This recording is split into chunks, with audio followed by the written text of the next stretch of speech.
you very much. Well, hello everybody. Welcome to this celebration of a very important day for us, the Earth Day. I have been working for NatHab since 2014, and today I will be talking to you from Cusco.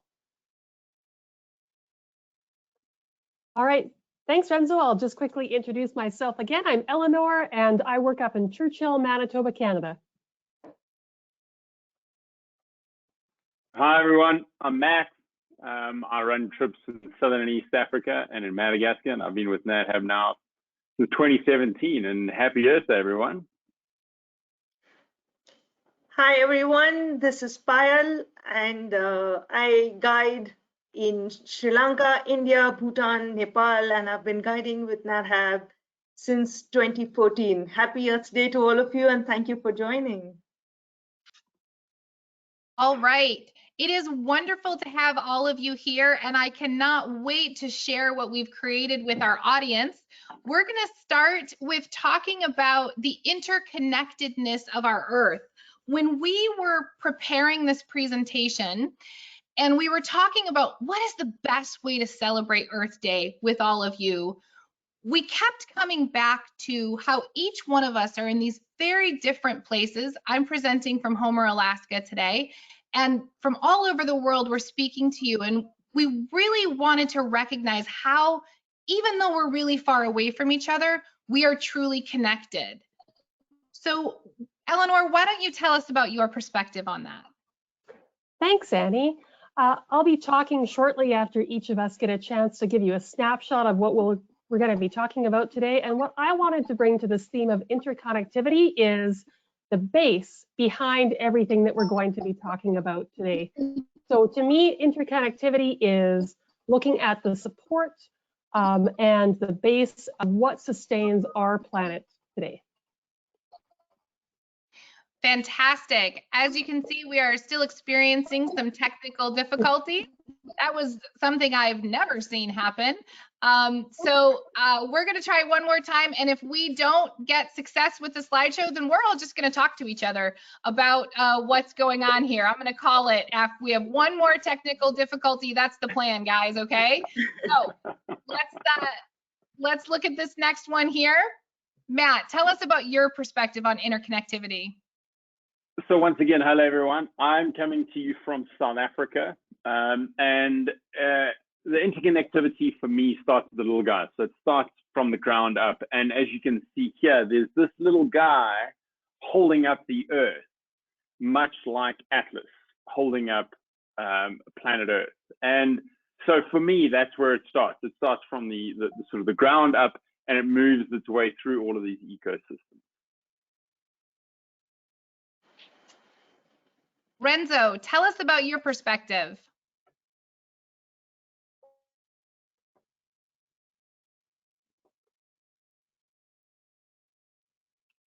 Renzo is coming to us from South America, and he is going to be talking today about the spine of South America and the connectedness that we have relative to water and migratory species. And he might be experiencing a technical difficulty, which seems to be a little bit of a theme this morning. And so let's hear from Drew now. Thanks, Annie. So I'm coming to you today from Teutonia, Idaho, which is right on the edge of what we call the Greater Yellowstone ecosystem. So 23 million acres of protected land right in the heart of North America. So to me, this image that's up is sort of representational of the heart of the ecosystem, and the organism that I am going to be presenting about today, really we could think of as the circulation of this ecosystem. So because this animal is highly migratory, it is moving much like our circulation system moves blood throughout our bodies. And one thing I want to mention about interconnectivity, this sage is found throughout the range of this animal, and it kind of links that animal to different areas that it migrates. As well, conserving the sage steppe ecosystem conserves many other animals that aren't as charismatic as what I'll be speaking about today, but also depend on sage in the same way. Thank you. And Payal. So Hello everyone again, and I'm coming to you from India today and bringing to you a small glimpse from the roof of the world, from up in the Himalayas. And speaking of interconnectedness, like all my other friends, Annie, much like how you said, interconnectedness for me means that distances are really just an illusion, because I feel like that because every action that any of us do, no matter how far we are from each other or how far we are from these animals and habitats that we love, there is an impact of what we do on them and on each other. So yeah, that's from me. Fantastic. Thank you, Payal. And Eleanor, you're going to start us off here getting into some specifics, and you're bringing us this picture, which to me looks a little bit like tree rings, but I know it's something different. You're talking to us about the base of this interconnectedness. Tell us what we're looking at here. All right, yes, and that's right. Thanks, Annie. So what I want to talk with you all about today is a group of organisms that you probably never think about, and specifically a couple of organisms that you may have never heard of. So on this picture here, where Annie said what we see looks like tree rings, these are what is called a type of plankton. Now, you've probably heard the word plankton before. It comes from the Greek word to wander. So they are animals and plants and animal and plant-like organisms that aren't motile or all by themselves. Now, I want to talk about specifically what is called phytoplankton. And this means very small, usually, wandering plant-like organisms. And this species that you see right here is one that I almost guarantee that you've never heard of. It doesn't have a common name. Its scientific name is Prochlorococcus. And together, this single species is responsible for producing about 20% of the world's oxygen. And the images that you can see right now are of a different species of phytoplankton. And this is one that lives in a different environment than what you see in that first slide here. So the Prochlorococcus, like we say, does work to produce about 20% of the world's oxygen. And it is found primarily in the tropical and subtropical regions of the world. Now, I'm from Canada. I'm in Canada right now, and I work in Canada. So I'm going to take a more northern focus. These pictures that you see here are all types of what we call diatoms. Diatoms are another kind of phytoplankton. So they also work to take in carbon dioxide and produce oxygen. And altogether, these diatoms produce about another third of the oxygen that we have here on the planet. And they're super interesting. You can see that these pictures, they don't look like what we think of as plants, because they're actually surrounded by this teeny tiny little glass shell. And if you've ever purchased diatomaceous earth for your garden, for example, their little glass skeletons is what you're buying to protect your plants from insect predators and things like that. And while they are immensely small, that first species, that Prochlorococcus, it's less than a micron in size. It's small enough that if you took a single milliliter of seawater, you would have about 100,000 individuals of that species in that 1 milliliter. But altogether, they are tremendously powerful and important. So if you look at this picture here, that lighter green and bluish color through the middle, it's a view from space. That is all of those phytoplankton blooming in the ocean. And those phytoplankton will seasonally bloom. So this is just north of Norway here. This is an area that's quite seasonally ice covered. And as the ice melts through the summer, more sunlight hits the water and those species then bloom. So what we're going to look at the next slide is what it looks like when it's actually winter and ice covered. Doesn't look especially pretty, I admit that, but it is just so ecologically fascinating. So what we're looking at here is actually the underside of the sea ice. And we can think of that sea ice ecosystem as almost like an upside down system. So instead of plants growing on the ocean floor or in your garden on the soil, what they're doing is actually using the sea ice itself as a substrate. And they don't grow on top, they grow underneath or even within the sea ice. So the right-hand side there is an ice core taken through one of those seasonal ice sheets, and you can see it looks like what looks like to me and like all of us like normal ice up top. It's just plain white ice. But on the bottom few centimeters there, we have that brownish, almost muddy looking ice. That's not dirty ice. That's ice that's like a little tiny garden within the ice. And it's full of those diatoms and unicellular plant species going on to, in the end, feed some really cool things. So look at these beautiful fish. These are called capelin, and capelin, they're about sardine size, so they're maybe between 4 and 8 inches, depending on the sex and the age. They are found throughout the Arctic. They are a migratory species who will live up north throughout the winter, and come the summer, they will actually follow those algal blooms. So they will swim down and swim into places like Hudson Bay, where we find the polar bears, to feed on those plankton. And what feeds on the capelin? Well, the beautiful, and I have to say one of my favorite Arctic species, the beluga whale. So we know Arctic food webs can be tremendously small, and here we go straight from those primary producers to a fish to a whale. And seeing those whales and you can see it here that this whale is found right underneath the sea ice. You can even see that algae still there blooming. What takes us to the top of the food chain there? I think we all know the answer about what's up top in the Arctic. And Annie, do you have any guesses about what that delicious summer snack is that this polar bear is having? Well, I have to admit, when I first saw the image, I thought there was watermelon somehow photoshopped into here, but I know better than to expect watermelon on the shores of Hudson Bay. So I'm going to actually guess what I've seen most of, which is seal, but I think you're going to tell us something different. I will tell you something different, and of course seals are the main food source for polar bears, but something else that does make its way into their diet, especially when they're very, very lucky, is beluga whale. So polar bears sit at the top of the food chain, supported by the beluga whale and the seals and all the plankton underneath them.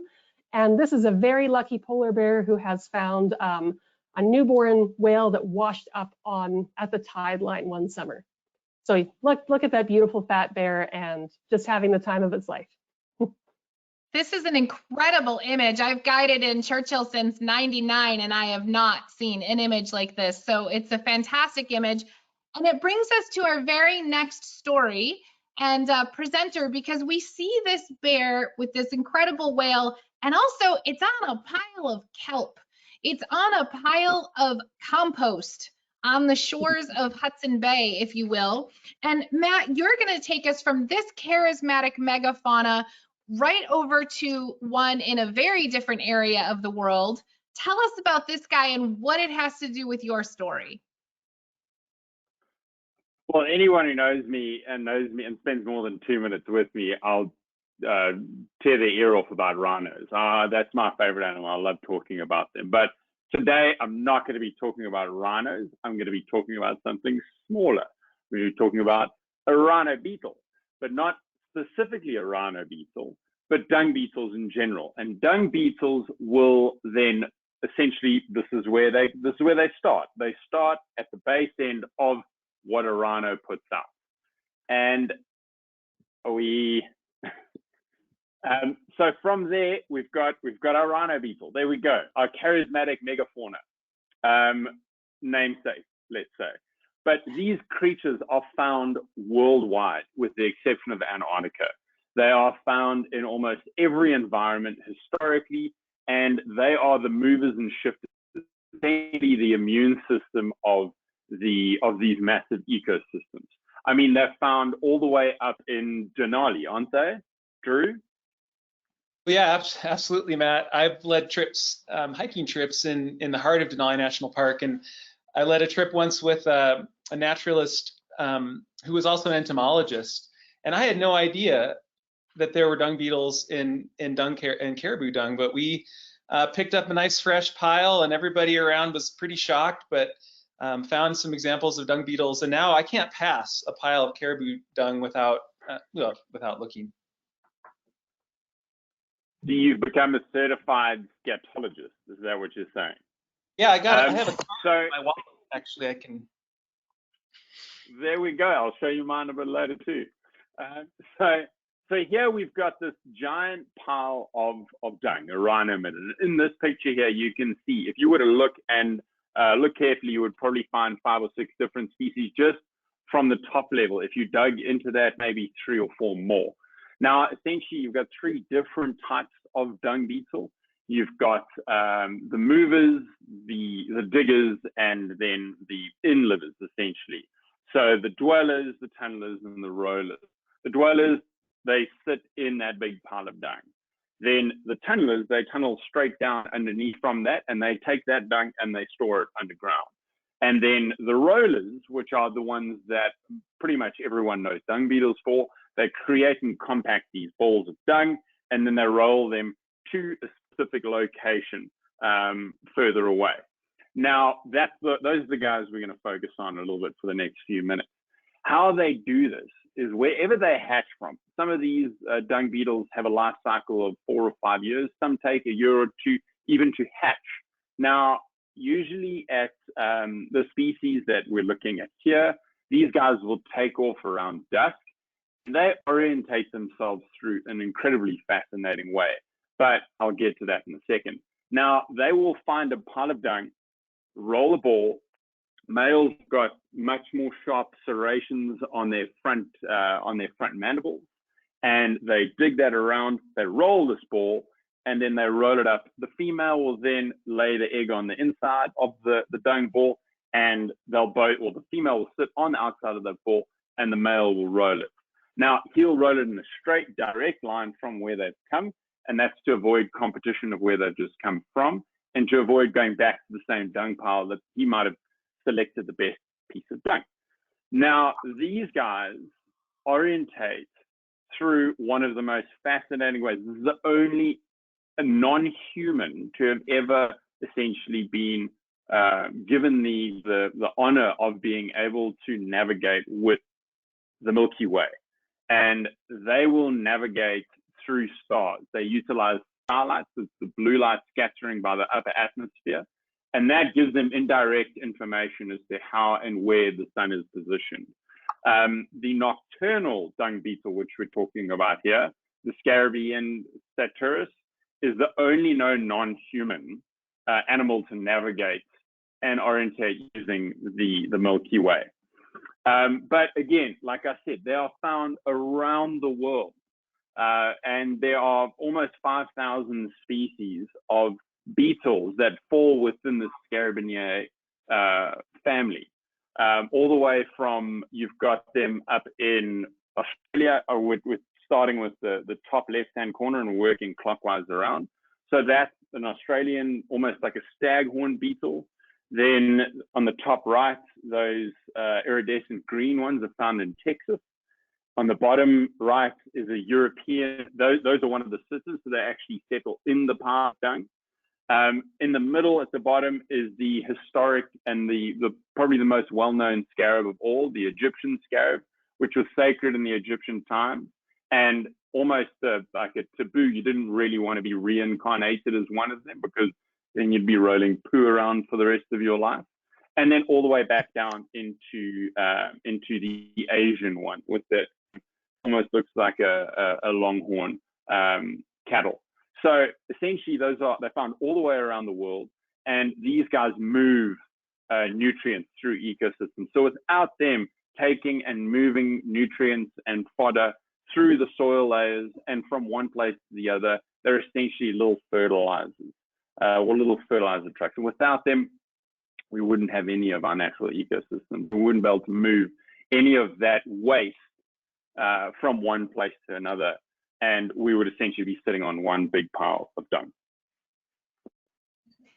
They're absolutely incredible animals. And to me, what's so amazing is they just have such a mission that they are on. And I just find that so fascinating. I absolutely love learning about them, and I can't wait to go look in, yes, some dung here in Homer to see if I can find a picture to send to you, Matt, so that I can know that they are here too. I'm wondering if they're in the moose poop that is often in my backyard.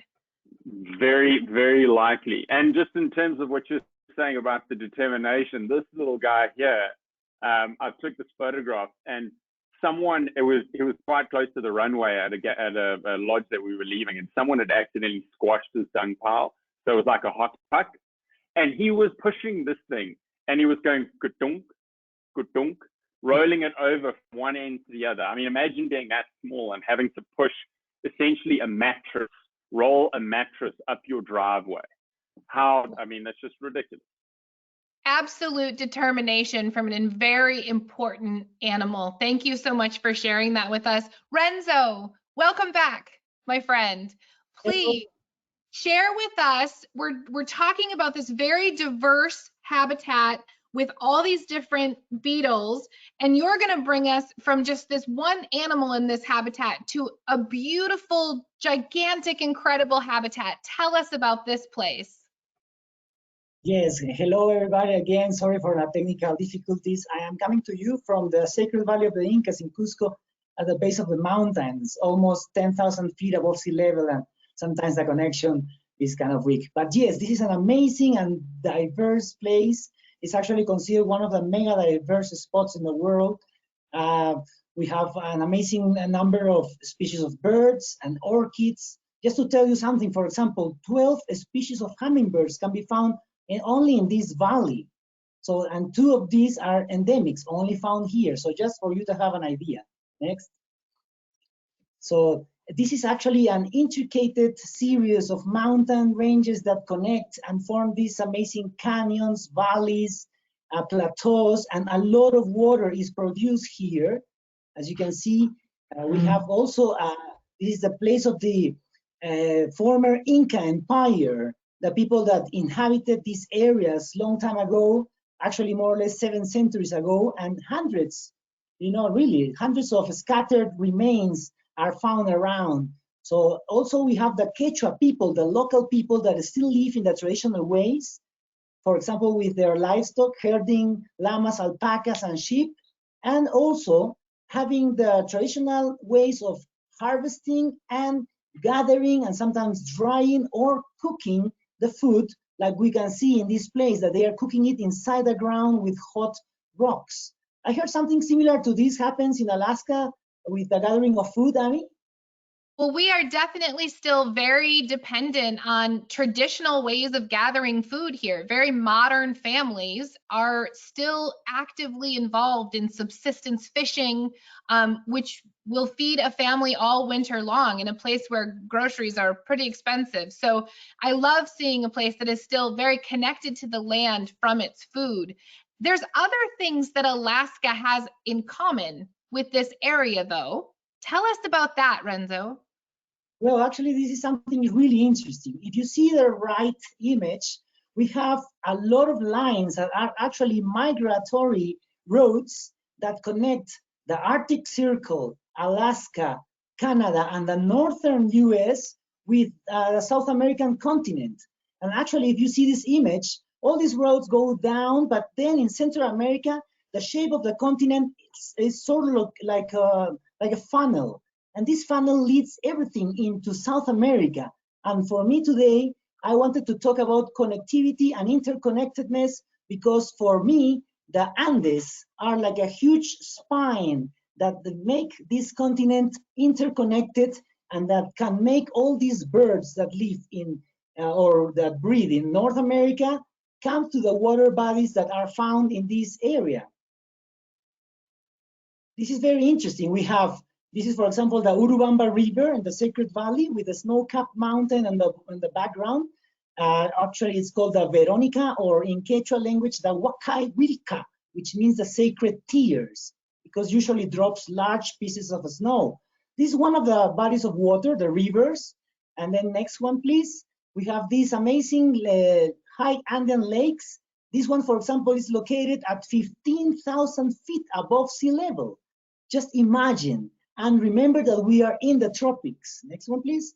This is another interesting lake, not too high as the previous one. This one is only at 12,000 feet above sea level. But something really interesting happens in these places is the presence of all these waders, many sandpipers that actually cross the whole continent, flying thousands of miles, sometimes more than 5,000 miles, many times flying at night, getting oriented by the Earth magnetic field and by the stars. Something really interesting, something fascinating happens with this actually group of species is actually that they have these interesting long bills, and they have a particular characteristic that is called rhynchophoresis, or is that they can move the tip of their bills, even when it's closed, like a couple of chopsticks.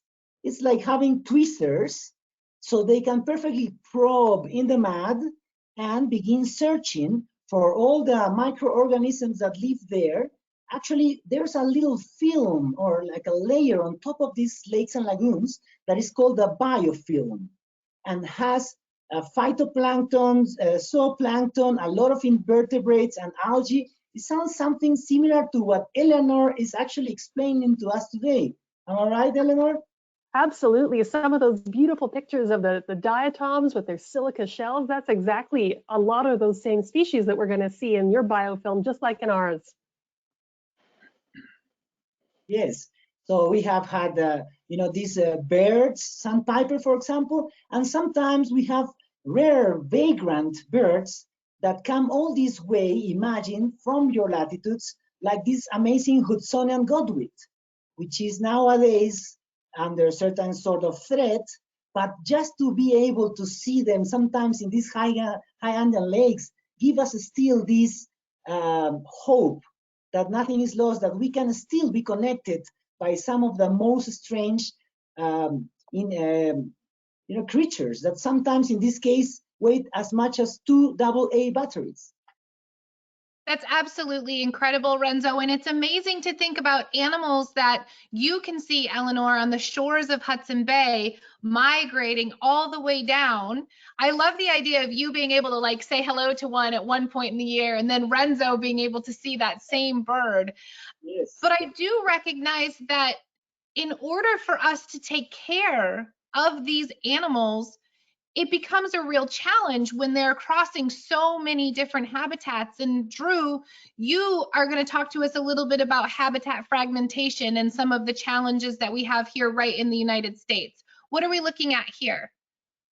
We are looking at, well, two charismatic megafauna. You've got a picture of me on the banks of the Yellowstone River, but then you've also got the North American pronghorn. And notice that I don't call it an antelope. This is not a true antelope.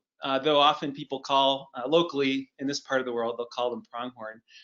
The Latin is Antilocapridae americana, and this is really a creature that is a migratory creature. It is a creature of traveling long distances, and it really, it's most successful in the short and mixed grass prairie ecosystem that exists throughout the northern Great Plains, but then also within the greater Yellowstone ecosystem. So one of the things that's unique about this animal is it's traveling in between highly protected iconic areas like Grand Teton National Park, Yellowstone National Park. It spends its summers in those sort of banner conservation areas, but then in the fall and into the winter, they migrate into areas that are not protected, state lands, federal lands that are not part of the park system, areas of oil and gas development. So we're going to talk a little bit about how fragmentation impacts this animal. I really quick want to mention one thing though that relates to WWF, who of course has a relationship with natural habitat. You may back up just a little bit, Annie. We're jumping ahead. So WWF has something called the Northern Great Plains Initiative, and the pronghorn is an animal that's being tracked and protected as part of the Northern Great Plains Initiative. So in North America, the Northern Great Plains are 180 million acres of land.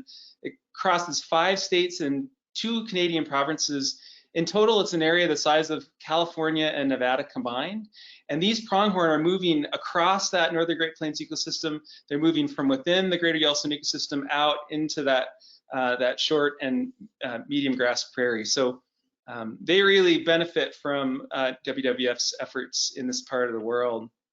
Last thing I'll say here with this slide is that Pronghorn are an indicator of the sagebrush steppe, the health of the sagebrush steppe. Since they're an obligate species on that sagebrush, they really indicate whether or not that ecosystem is healthy. So sticking with this slide, I wanted to, first of all, say how adorable this animal's face is. They are the only representative of this particular taxonomic family in North America. They evolved in North America about 18 million years ago. And they were kind of the first in the neighborhood. So when I see pronghorn in Yellowstone next to, say, bighorn sheep or elk, the pronghorn are kind of sitting back and they're like, oh yeah, we've been here a while. You guys are all newcomers, but we've been in the neighborhood the longest time. Now, go ahead and go to the next slide. I want to point out that this is the only representative in North America of what are called the giraffoids. And so their closest living mammalian relative on Earth is the giraffe. And if you look at this image, you can actually really see that similarity. They've got the same eyelashes, they've got the same ears. Pronghorn have really unique horns. They're sheathed horns. Giraffes have something called ossicones, but these sheathed horns are really unique because most animals on Earth that have horns keep those horns for their whole life, but pronghorn actually shed those horns and then regrow them. So they're kind of a hybrid between an antler and a horn. I also want to mention that they're ruminants. They've got 4 stomachs. That helps them to eat that sagebrush that I mentioned at my introduction earlier on in the presentation. And there's not many animals that can actually eat sagebrush in this ecosystem. Okay, next slide. So these animals are incredibly fast. So they can move 60 miles an hour, 100 kilometers an hour. So one of the things that allows them to move so fast across the landscape is they have a heart that's twice the size of, say, a goat. That's similar in size. They have 1.5 times as much blood as a goat, similar in size. Their windpipe is like a vacuum cleaner. Imagine the hose of your vacuum cleaner. So they're inhaling, exhaling incredible volumes of air in order to move at these speeds. Now, for much of their evolutionary history, they were pursued by cats, by big cats, false cheetahs that don't exist in North America today. So they can easily outrun any predator in North America that might be going after these animals today by at least 15 miles per hour. So predators of these animals, primarily coyote, actually, particularly the fawns. But the only animals that can surpass the uptake of oxygen of a pronghorn are hummingbirds and bats. So they're incredibly efficient at absorbing oxygen. Now, this image shows how excellent their vision is. So they have these 360-degree view with these very large eyes in relation to their body size. But that also makes them skittish and makes them very, very sensitive to things like highways and vehicles traveling through their migration routes. Oil rigs are, extremely disturbing to these animals because they have such excellent vision. Let's go to the next slide. So these animals are kind of remnants. They're survivors. They're hardy animals. They survived the last ice age. They were here long before the ice ages. Really the only thing that's put a lot of stress on these animals are humans. So at the turn of the century, their numbers were down to about 20,000. Today, they've come back up to almost 1 million. So they're doing better, but they still undergo a lot of stress. Next slide. So this image shows a pronghorn buck with a fawn. This is actually in Yellowstone, but it really illustrates how these animals are moving through quite populated areas on their migration. And I want to focus on one particular group of pronghorn. Go ahead and go to the next slide. So the image to the left shows pronghorn throughout North America. So you can see they range all the way from Canada down into Mexico. But I want to focus specifically on one group of pronghorn that are kind of special to me because they're the pronghorn that we see on our Yellowstone and Grand Teton trips. So if you look over to the right, you can see this other map. This is what we refer to as the path of the pronghorn. So the pronghorn that you see in Grand Teton National Park on one of our Yellowstone trips is actually spending just the summers in their summer range, but then they travel at least 120 miles out of the heart of the Yellowstone ecosystem into the Green River Basin. So on their path of their migration, they're passing through 9,000-foot passes. They're passing through areas of a lot of oil and gas development here in Wyoming and in Idaho as well. So let's go ahead and go to the next slide. So as I mentioned, pronghorn are migratory animals, and there's a lot of mysteries of their migration that we have not really figured out. Early in the 80s, Wyoming Fish and Game put some colored collars on some of the pronghorn that are in Grand Teton, and they were amazed to find them in Rock Springs, which is again almost 150 miles away during the winter. So more recent techniques, we've evolved our radio collars to have satellite tracking. So now they're able to track these animals from 30,000 feet above and track them as they're moving through this really complicated, challenging migration route. There's also a lot of information that's collected from hunters, from cow hands, also from biologists, all trying to really piece together what this migration is of the Grand Teton pronghorn. Let's go ahead and go to the next slide. So primarily they're migrating for somewhat obvious reasons. So ecological reasons, they're leaving Grand Teton National Park in the winter because of so much snow. And then they're traveling to areas where there's quite a bit less snow, and there's more forbs, there's more forage for them during the winter months. But this particular path of the pronghorn, as I mentioned, a lot of fragmentation that's happening. So because of the amount of ranching that happens in this part of the world, there's a lot of fences, but there's also major highways and a lot of oil patches as well. So let's go ahead and go to the next slide. This is one of the solutions that's been implemented in the state of Wyoming, which is really, really helping both the pronghorn, but also elk and a number of other migratory species. So the Wyoming Department of Transportation, together with the Bureau of Land Management, the National Fish and Wildlife Federation, and some oil and gas contributors like ConocoPhillips contributed money to have these overpasses built over some of the major highways throughout the migration of the pronghorn. And it's made a huge difference. There's also underpasses. They're also working with ranchers to develop wildlife-friendly fencing, which has done a huge amount to help these animals make their trip from the high mountains of Grand Teton to the lower elevation flats in the desert. All right. So this has been a really incredible look at, I learned so much today, this beautiful animal that's related to giraffes. I never knew that. And I love learning about the challenges that they have in their habitat and some of these solutions that we're finding. I think one of the things that can be really difficult when you care so much about this planet is not knowing what to do about some of these problems. And so it's always really great to see a solution that is helping the animals. Now we're going to move from one mountain ecosystem to another in a very different place. And Payal, please tell us about these incredible animals in this ecosystem you're going to bring us to today. Yeah, Annie, absolutely. So what I'm bringing to all of you today is a very special animal that lives in a very, very special habitat. The snow leopard, as you can see here. Look at that creature. It's perfectly camouflaged. It's perfectly adapted to live in that. Look at that long tail. It has the longest tail of any cat in the wild. It helps it to balance in this rugged terrain that it lives in. So this terrain, this habitat that we are speaking of is very, very different. Though it's the mountains, it's almost the exact opposite of what Matt and Renzo brought to us, from mega diverse places. What we are speaking about here is a high altitude cold desert where very few animals can live. So Annie, if you move on to the next one, look at this. Payal, when I look at this image, I'm ironically reminded of polar bears. And here's why. When we go to watch bears on the shores of Hudson Bay, we are often struck with something that we have lovingly named Ursus rockotimus. And that is the rocks that look so much like bears, they deserve a scientific name.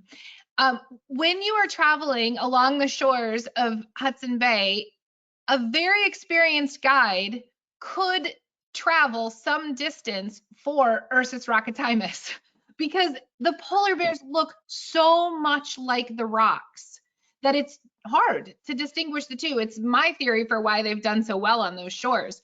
But when I look here at this snow leopard, I think the same thing. Like, you would just walk past this and think that it's a rock, maybe some brush in with the rock. It blends perfectly. Absolutely, Annie. This amazing camouflage, and this is a really proper zoomed in photograph with the face right in the center. And still you could pass by this photograph sometimes not knowing that there's a big cat sitting right here. They have excellent camouflage. Sometimes even I feel that the snow leopard should be called the rock leopard because they're far more well camouflaged in these rugged, mountainous, rocky habitats. And it's actually fairly easy to be picked out in like absolute white snow. But you know, coming to that, this is why it's also called the ghost of the mountains. And even though it is one of the 5 big cats of the world, you know, along with lions, tigers, jaguars, leopards, it is the most understudied. As you can see on the map here, which shows its distribution, it actually has a fairly large area that it covers. But even still, we don't know what their population is. A guesstimate by scientists is that there aren't more than maybe 6,000 or 6,500 snow leopards in the wild. The point being that they're just so hard to study because not only are they living in extremely harsh terrain, but they're also so well camouflaged. How do you study an animal like this, right? It just be so difficult. So speaking, and if you go to the next slide, speaking of the habitat on one hand can be rugged and rocky like you saw in the previous photographs, but it can also be flat and, you know, these beautiful, smooth, gentle slopes. It's still very, very harsh. It's still very, very high, but it's beautiful, barren yet colorful. And along with the snow leopard here live many other animals, you know, like what you see in the photograph here are the Tibetan wild asses. One of the most beautiful, you know, species of the horse family that we see up here, far up in the high mountains. When I look at this habitat, I, you know, when you think of the earth as a body, as some of my friends here drew the metaphors, I think of the extremities of our bodies, you know, which are cold and dry, you know, and often get forgotten, and they're far away from the heart, right? But they're important. They are very, very important places. And along with the wild asses that you saw in the previous picture, here what you have are, you know, other ungulates like the blue sheep, which is neither blue nor a sheep. It is a family of its own. A very important prey species of the snow leopard. And along with that, we also have wild goats like this majestic Asiatic ibex that you're seeing here standing right on top of a ridge somewhere up in the Himalayas, in the Trans-Himalayan region where you find the snow leopards. But this is not it. In this habitat, even though it is so sparsely populated, there do live some very hardy nomadic herdsmen with their domestic animals. What you see here is a Changpa man.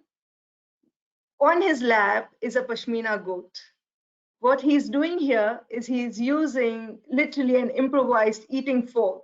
He puts 2 of those forks together, so he has more like a comb, and he's taking the fur out. This habitat produces 70% of the raw material for the pashmina that the world uses. This, of course, leads us to the obvious conclusion that there is conflict, right? The snow leopards live in a place where finding food is so hard that, of course, when it gets a chance, it will take one of the domestic creatures. Here in the photograph, you see a beautiful female snow leopard with a domestic yak that it's killed. But people here are so kind and so connected to the nature around them that they take this in their stride. This is not one of the biggest threats for the snow leopard, but as you can see here in this newspaper clipping photograph, it's hard to see, but you can see two dogs and the snow leopard in front of it. And you can see that there's a problem here. The feral dogs in this area are one of the biggest threats to the snow leopard in this local area in India. And it's not just the snow leopards. They also take big animals like the wild ass and everything in between. Like most animals on Earth today, there's never just one problem. But this problem is especially hard to deal with because of religious sentiments in this area. And like I said, they're very, very kind, non-violent people. It's like, which one do you choose? You know, they are not the kinds who could kill one animal for another. While there are efforts going on about this in the region, and they have started splaying, feral dogs over there, but it's still very, very hard. There are other problems also, right? Like all of us know that every year we are recording higher and higher maximum temperatures. And in a habitat like this, every degree rise in temperature is catastrophe. These animals already live on the roof of the world. They can't go any higher. There's nowhere for them to go if the earth warms up at the rate that it is. And like you can see in the photograph here, did you know that the Himalayas are also called the third pole? Simply by virtue of the amount of freshwater snow that it stores within itself. So that's it that I want to talk about over here, about how all these factors are affecting these creatures that are living very, very far away from us. Absolutely beautiful animals. And I love the words that you use, that they are at the roof of the world. And this idea, where do they go from there? I think it's a really beautiful way to think about an absolutely incredible animal that I, for one, hope to see one day. That's for sure. And this idea of this being the third pole, that connects us right back to Eleanor and the different Arctic, Antarctic, the plankton that we have going on. Tell us about this picture, Eleanor, as we begin to wrap up our celebration of interconnectedness here. What is it that is the absolute take home for you? And tell us, what do you recommend we do about all of this? I mean, what would your Earth Day action plan be? Great, thanks, Annie. I love this photo. I really, really love this photo. It's, as you can see here, it's a satellite image, and it's showing us both the blooms of that phytoplankton and the currents as those phytoplankton are being pushed around to different areas of the world. And as somebody who loves plants, you know, I love all living things, but plants always call very dearly to my heart. What I'm going to do today, and what I would like to do going forward, and anybody else who would like to join me in this, is to take a few mindful breaths every day. And knowing that when you are inhaling your oxygen and exhaling your carbon dioxide, that you're doing what all animals on Earth do. And the oxygen that comes in comes from somewhere, and it comes from plants like this, and it comes from other plants like the forests in the Amazon, and that same oxygen is moving around the world and connecting all of us, even if we don't think about it in the rest of our breaths in that day. But if we can just take a few breaths every single day to think about how we are connected to each other and to the rest of the living world, I think it helps put a lot of things into perspective. It's beautiful, Eleanor. And Matt, tell us what your Earth Day action plan would be. Thanks, Annie. Well, as a recently bestowed upon father, Earth Day kind of resonates with me in that it's a famous quote that we do not inherit the earth from our ancestors, but we borrow it from our children. And for me, the other thing, if you spend more than 5 minutes talking to me, other than rhinos, it's that I'm plant-based. So for me, eat more plants, do one thing, and start small, like the dung beetles. So start small and work your way up from there. To think that someone else is going to do it, to think that someone else is going to be the savior of the world and bury your head like a dung beetle does, that's not going to help. And so that's my take-home message: just do one thing, just one thing every day to change something in your little environment, and that will ripple on. People will see you doing something and follow by your example. Renzo, tell us what it is that you would do. Oh, you're muted, my friend. Yes.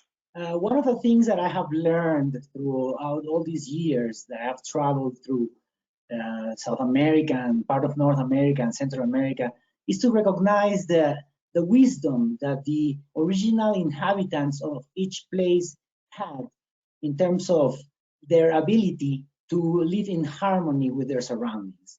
And today, for me, in this particular Earth Day celebration, I wanted to share with all of you a word that means from the original inhabitants of the Andes, the Mother Earth. And this is called Pachamama. And my goal today will be for you, for all of you, to be able to repeat after me this amazing word that means our sacred land. Pachamama. Pachamama. Love it. Thank you for that, Renzo. It's a joyful way of celebrating the earth. And what about for you, Drew? Well, I've got sort of two mottos that you all should take home with you. The first one is keep it local, meaning that buy as much produce that's grown in your local area as possible. If you're going to buy meat that's ranched locally, which luckily where I live is not a hard thing to do. The other motto would be Meatless Monday. So if you do choose to eat meat, choose one day a week to take it out of your diet, and Meatless Monday just happens to be the motto that I use in my own life. I do want to mention that when I do buy locally produced meat that's ranch beef, I'm going to make the personal commitment to make sure that those ranchers use wildlife-friendly fencing, and that's what's depicted in this image. So one of the very basic things that can be done to help migratory pronghorn, but as well as a number of other migratory species, is to make sure that your fencing is wildlife-friendly. So that's a personal goal of my own, to make sure that these local ranchers are using those techniques. And finally, I'd like to become a little bit more engaged in sort of the county Department of Transportation planning.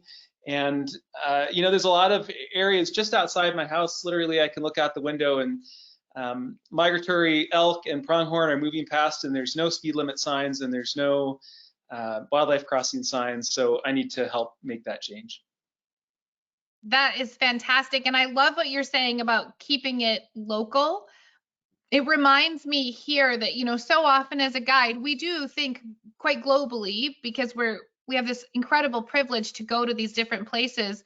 And so often there's work that can be done right here. I think of salmon and the work that needs to happen to protect salmon areas. And what about for you, Payal? Tell us what your take-home Earth Day action plan will be.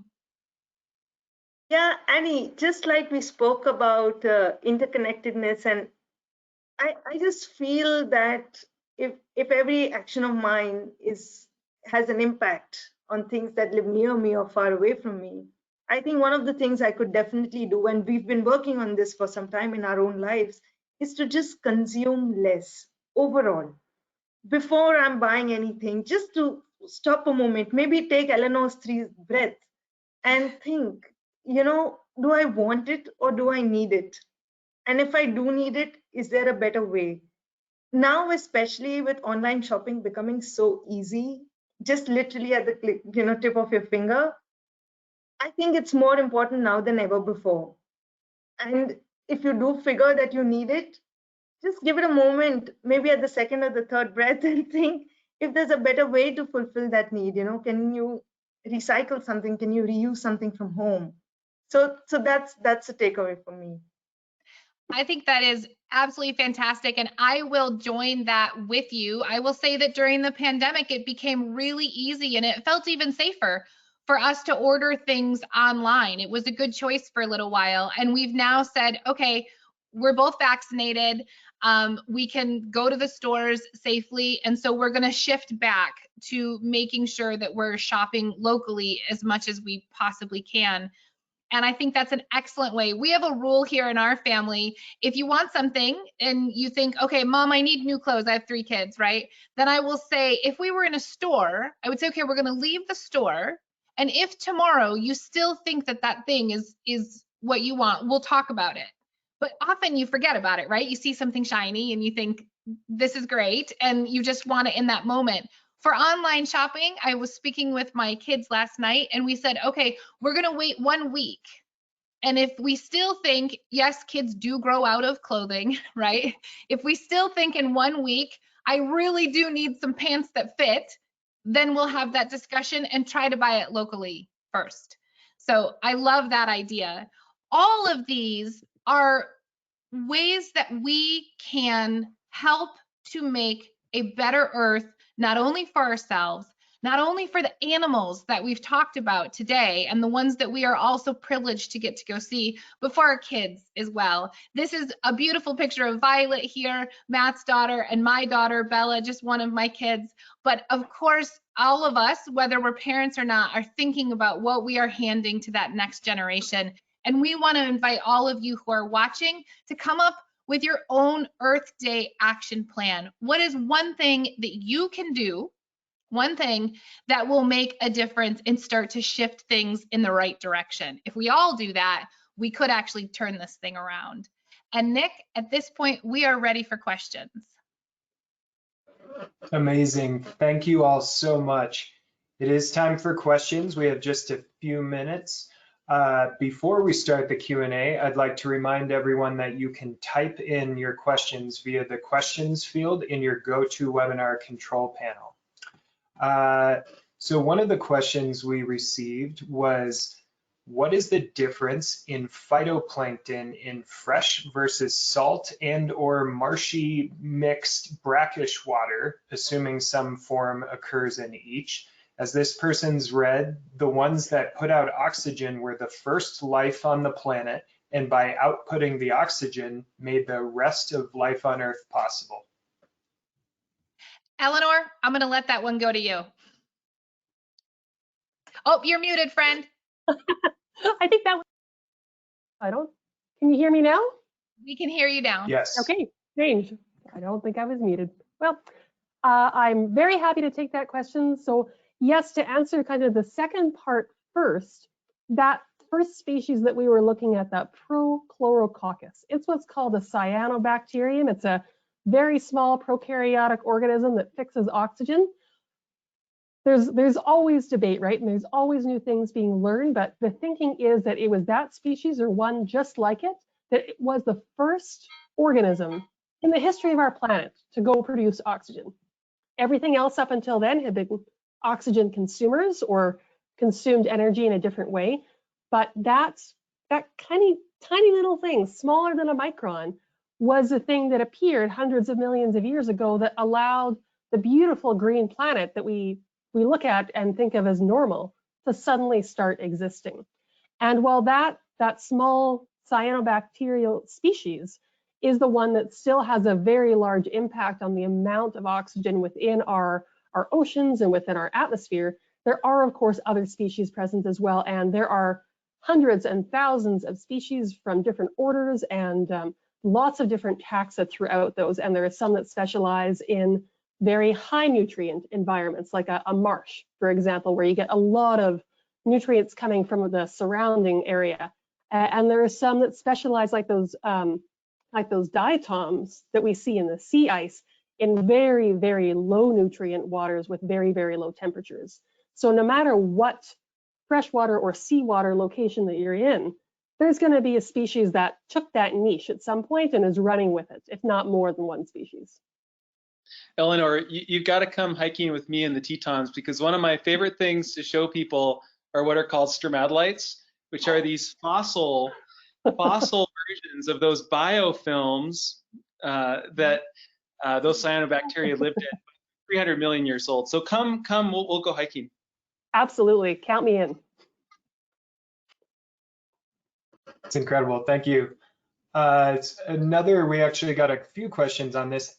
Do we know how did researchers, scientists find out that dung beetles navigate using the Milky Way? Great question. That one's for Matt. So they took them to the planetarium, or one of the studies took them to the planetarium in Johannesburg. And obviously, in a planetarium, everything is created with lights and lighting. And they changed and they shifted certain constellations around and stars and star patterns. And the dung beetles actually moved differently. They've done it with LED light simulators as well. Same reaction. And then there was another study. I don't know how extensive it was, where they actually put little almost like a sun visor, like a peak over their eyes, because they're insects. They've got these compound microcosm eyes that they put the sun visor over them so they couldn't see. Because when a dung beetle's rolling, he obviously rolls, he's got his front legs like that, the ball's here, and he pushes it backwards. Now, if anyone's ever spent as much time around dung beetles as you see when they roll like that, then they get on top, they kind of shift around. Okay, that's where I need to go, and then they go and they roll that way. Now, you can imagine if he's got a sun visor over his head, when he's rolling, he can't see anything.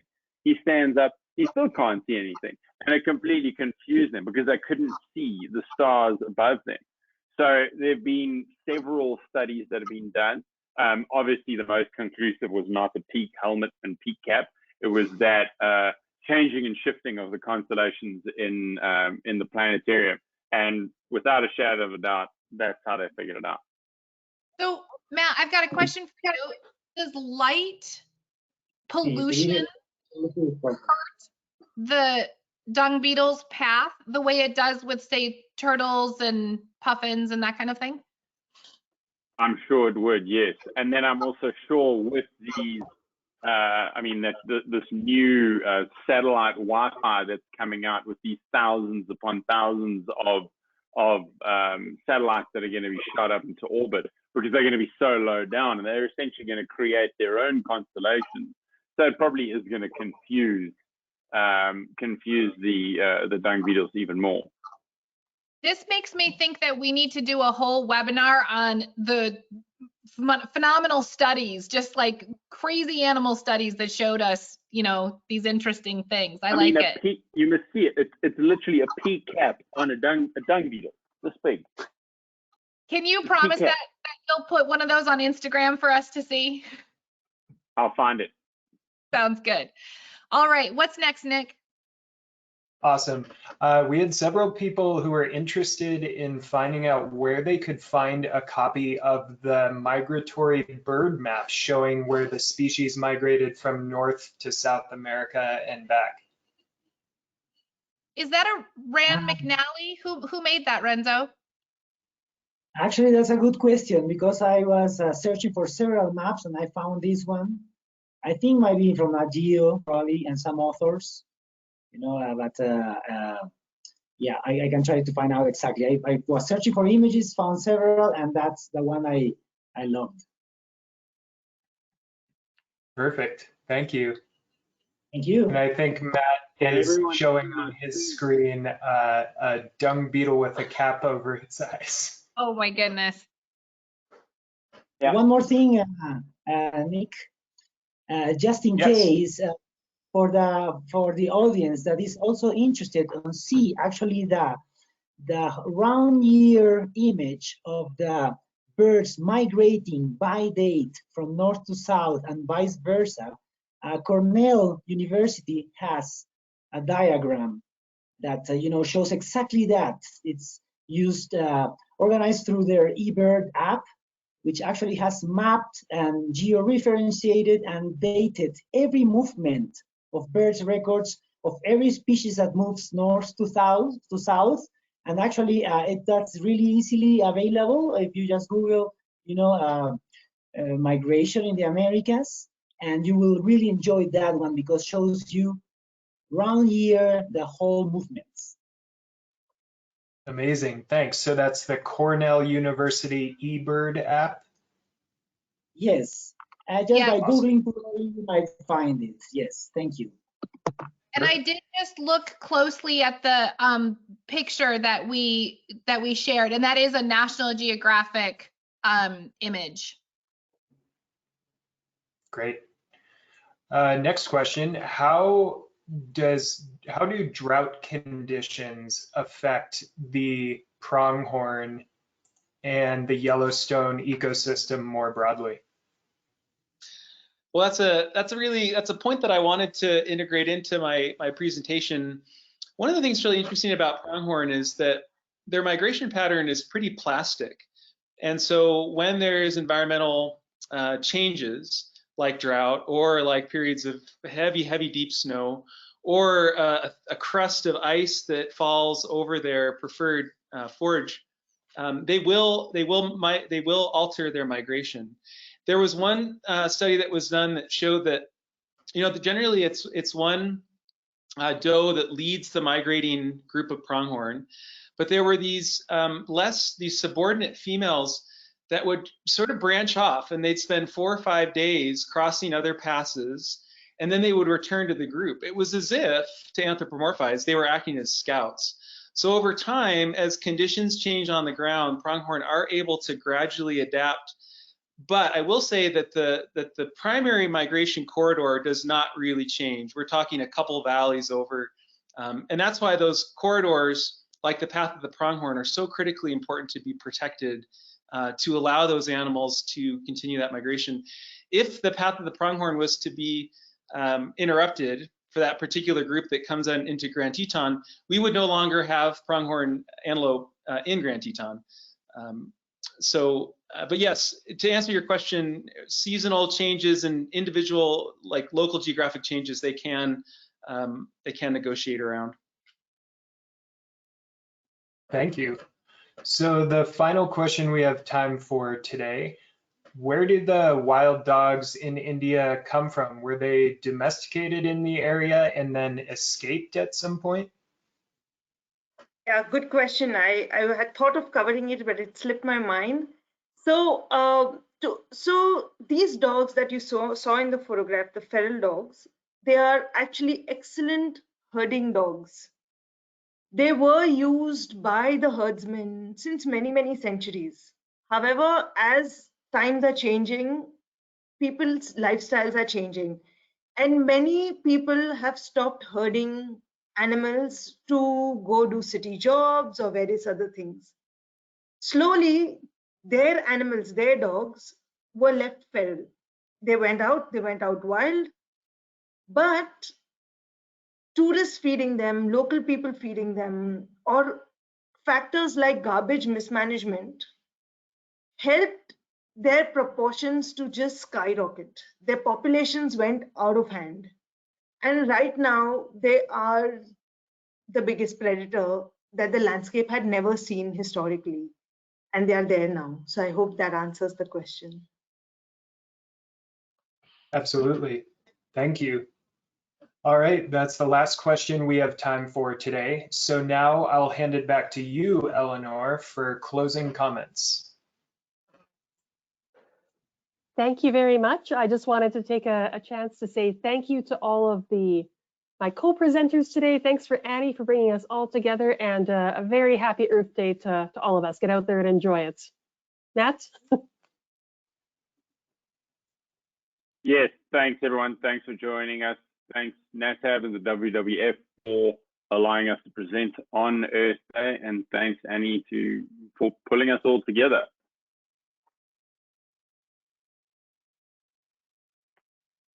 Renzo. Oh, you're muted, my friend. Again, sorry. Thank you very much for being here, everybody. It was a very nice series of meetings that we had to be able to present this to you in the way we had. And we are so glad to be able to share this interesting information. Until the next time, thank you very much. Drew. Well, it's been a real pleasure to collaborate with my colleagues around the world, folks that I have never met before, but have the pleasure to work together for a common goal to conserve the natural diversity of our planet. So thanks everybody for joining me today and allowing me to share a little gem of the Greater Yellowstone ecosystem with you all on Earth Day. And Payal? Yeah, thank you again, everybody. Thank you for attending. I thoroughly enjoyed all the talks given by everyone. Actually, this was such a great presentation, such a great way for me to end the Earth Day. It's past midnight now. Yeah, in spite of the initial glitches, this is just so fantastic for me. So thank you, Annie, for putting this together, and thank you everyone for your lovely topics. Great topics chosen. Happy Earth Day. Thank you guys. It was so much fun learning from you and presenting with you. And mostly, thank you to those of you who tuned in. We wouldn't get to have such a great opportunity to talk with each other and meet and learn together if it wasn't for you guys. For you who care so greatly about this Earth, that you tune in every day to the Daily Dose, that you come on the Natural Habitat Adventures. We cannot wait to guide you in these prospective places to share even more about our incredible planet. So thank you, and make sure you tune in again. To my colleagues, you guys are the best. Can't wait to work with you again. Bye, everybody. Bye. Awesome. Bye. Thanks so much, everyone. Be sure to join us tomorrow for our next Daily Dose of Nature fireside chat with Rich and Matt, The Secret World of Trees, presented by expedition leaders Richard de Gouveia and Matt Meyer.